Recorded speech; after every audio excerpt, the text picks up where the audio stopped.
Hi hello everyone, ಎಲ್ರಿಗೂ ನಮಸ್ಕಾರ. ಜ್ಞಾನ ಭಂಡಾರ ಯೂಟ್ಯೂಬ್ ಚಾನಲ್ಗೆ ನಿಮ್ಮೆಲ್ಲರಿಗೂ ಸ್ವಾಗತ. ಸ್ನೇಹಿತರೆ, ದೇವರ ಮನೆಯಲ್ಲಿ ದೀಪ ಬೆಳಗುವಾಗ ಮನಸ್ಸಿಗೆ ಅದೇನು ತೃಪ್ತಿ, ಸಮಾಧಾನ. ಆ ದೇವರ ಮುಂದೆ ಕಣ್ಮುಚ್ಚಿ ಕೂರುವ ಆ ಕ್ಷಣ ಎಲ್ಲವನ್ನ ಮರೆತು ದೇವರ ಧ್ಯಾನದಲ್ಲಿ ಮಗ್ನರಾಗುತ್ತೇವೆ. ದೀಪ ಜ್ಞಾನದ ಸಂಕೇತ. ಕತ್ತಲನ್ನ ಹೋಗಲಾಡಿಸುವ ದೀಪದ ಬೆಳಕು ನಮ್ಮಲ್ಲಿ ಹಾಗೂ ನಮ್ಮ ಬದುಕಿನಲ್ಲಿರುವ ಅಂಧಕಾರವನ್ನು ಹೋಗಲಾಡಿಸುತ್ತದೆ ಎಂಬ ನಂಬಿಕೆ ಇದೆ. ದೀಪವು ಬೆಳಕನ್ನು ಸಂಕೇತಿಸುತ್ತದೆ. ದೀಪ ಆತ್ಮ ಮಾತ್ರವಲ್ಲ, ಪರಮಾತ್ಮನ ಚಿತ್ರಣ. ಆದ್ದರಿಂದ ಪೂಜೆ ಮಾಡುವ ಮೊದಲು ದೀಪವನ್ನು ಬೆಳಗಿಸಲಾಗುತ್ತದೆ.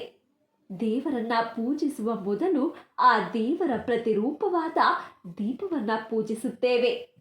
ಷೋಡಶೋಪಚಾರ ಪೂಜೆಗಳಲ್ಲಿ ಇದು ಬಹಳ ಮುಖ್ಯವಾಗಿದೆ. ದೇವರಿಗೆ ಮಣ್ಣಿನ ದೀಪ ಹಚ್ಚುವುದು ಶ್ರೇಷ್ಠ ಎನ್ನಲಾಗಿದೆ. ಕೆಲವರು ಒಂದೇ ಒಂದು ಕಾಮಾಕ್ಷಿ ದೀಪವನ್ನು ಬಳಸುತ್ತಾರೆ. ಕಾಮಾಕ್ಷಿ ದೀಪದ ಮೇಲೆ ದೇವಿಯು ಕಬ್ಬಿನ ಜಲ್ಲೆ ಹಿಡಿದು ಕುಳಿತಿರುವ ಚಿತ್ರಣವಿರುತ್ತದೆ.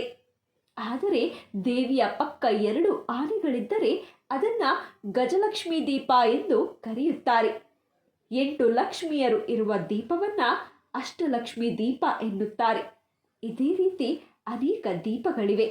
ಹಾಗಿದ್ರೆ ತಡ ಯಾಕೆ? ಕಾಮಾಕ್ಷಿ ದೀಪ ಎಂದರೇನು? ಇದರ ವೈಶಿಷ್ಟ್ಯವೇನು?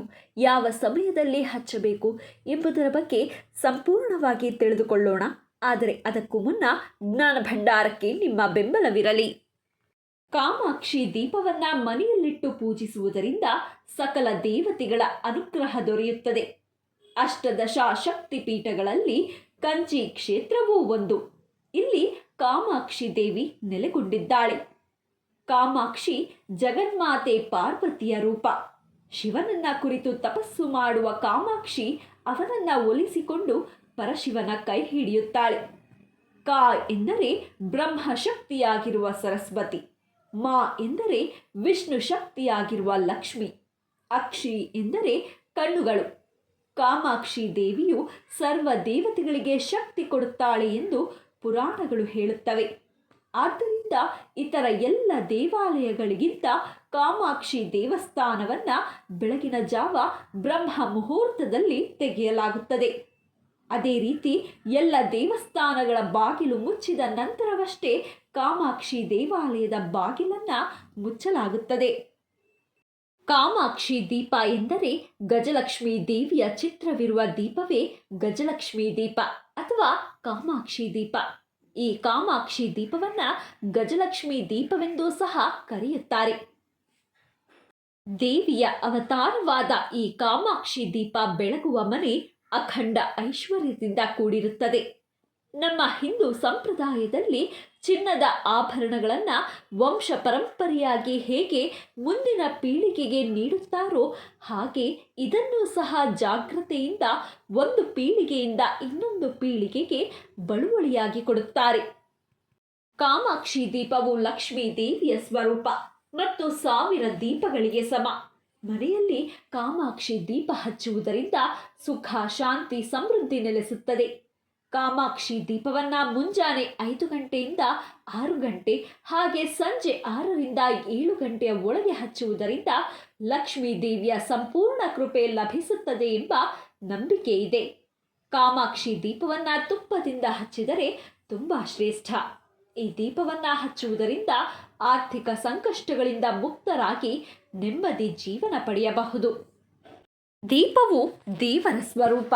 ಆದ್ದರಿಂದ ಕಾಮಾಕ್ಷಿ ದೀಪ ಸೇರಿದಂತೆ ಯಾವುದೇ ದೀಪವಾಗಲಿ ಅದನ್ನು ಶುಚಿಗೊಳಿಸಿ ಅರಿಶಿಣ ಕುಂಕುಮ ಇಟ್ಟು ಹೂವಿನಿಂದ ಅಲಂಕರಿಸಬೇಕು. ನೆಲಕ್ಕೆ ತಾಕದಂತೆ ಒಂದು ಪ್ಲೇಟ್ ಒಳಗೆ ಕಾಮಾಕ್ಷಿ ದೀಪವನ್ನು ಇಟ್ಟು ತುಪ್ಪ ಅಥವಾ ಎಳ್ಳೆಣ್ಣೆ ಬಿಟ್ಟು ದೀಪವನ್ನು ಹಚ್ಚಬೇಕು. ದೀಪದಲ್ಲಿ 2 ಬತ್ತಿಗಳು ಇರಬೇಕು. ದೀಪವು ಉತ್ತರ ಅಥವಾ ಪೂರ್ವ ದಿಕ್ಕಿಗೆ ಇರುವಂತೆ ಹಚ್ಚಬೇಕು. ಯಾವುದೇ ಕಾರಣಕ್ಕೂ ದಕ್ಷಿಣ ದಿಕ್ಕಿಗೆ ಹಚ್ಚಬಾರದು. ಶುಕ್ರವಾರ, ಮಂಗಳವಾರ, ಹುಣ್ಣಿಮೆ ಸೇರಿದಂತೆ ಯಾವುದೇ ವಿಶೇಷ ದಿನಗಳಂದು ಕಾಮಾಕ್ಷಿ ದೀಪವನ್ನು ಹಚ್ಚಬಹುದು. ಬೆಳ್ಳಿ, ಪಂಚಲೋಹ, ಹಿತ್ತಾಳೆ ಕಾಮಾಕ್ಷಿ ದೀಪವನ್ನು ಮನೆಗೆ ತಂದು ಪೂಜಿಸಬಹುದು. ಪ್ರತಿದಿನ ಕಾಮಾಕ್ಷಿ ದೀಪ ಹಚ್ಚಿದರೆ ಇನ್ನಷ್ಟು ಶ್ರೇಷ್ಠ. ಮನೆಯಲ್ಲಿ ವ್ರತಗಳು, ಗೃಹ ಪ್ರವೇಶ ಪೂಜೆಯನ್ನು ಮಾಡುವಾಗ ಅಖಂಡ ದೀಪವನ್ನು ಹಚ್ಚಬೇಕು ಎನ್ನುವವರು ಕಾಮಾಕ್ಷಿ ದೀಪವನ್ನು ಹೆಚ್ಚಾಗಿ ಬಳಸುತ್ತಾರೆ. ಹೀಗೆ ಪುರಾಣಗಳಲ್ಲಿ, ವ್ರತಗಳಲ್ಲಿ ಮತ್ತು ಶುಭ ಕಾರ್ಯಗಳಲ್ಲಿ ಕಾಮಾಕ್ಷಿ ದೀಪಗಳನ್ನು ದೀಪಾರಾಧನೆಗೆ ಬಳಸಿದರೆ ಒಳ್ಳೆಯದು.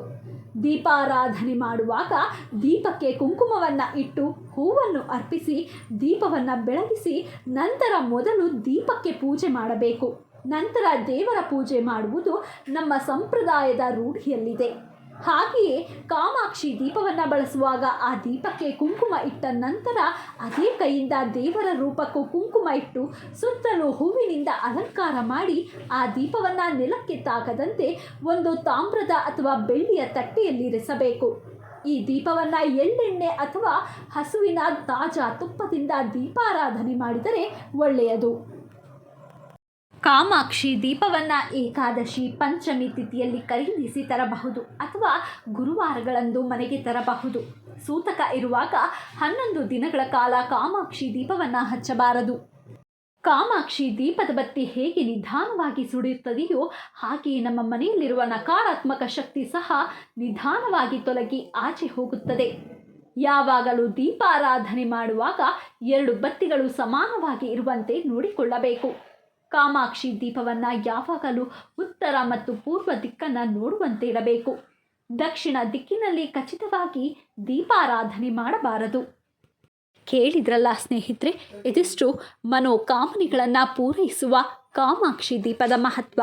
ಇವತ್ತಿನ ಈ ಮಾಹಿತಿ ತಮ್ಮೆಲ್ಲರಿಗೂ ಇಷ್ಟವಾಗಿದ್ದಲ್ಲಿ ದಯವಿಟ್ಟು ಈ ವಿಡಿಯೋನ ಲೈಕ್ ಮಾಡಿ, ಶೇರ್ ಮಾಡಿ. ಹಾಗೆ ಮತ್ತಷ್ಟು ಇಂಟ್ರೆಸ್ಟಿಂಗ್ ವಿಡಿಯೋಸ್ಗಳಿಗಾಗಿ ನಮ್ಮ ಚಾನಲನ್ನು ಸಬ್ಸ್ಕ್ರೈಬ್ ಆಗಿ ಪಕ್ಕದಲ್ಲಿ ಕಾಣುವ ಬೆಲ್ ಐಕಾನ್ನ ಕ್ಲಿಕ್ ಮಾಡಿ ಅಂತ ಹೇಳ್ತಾ, once again thank you guys, take care, bye.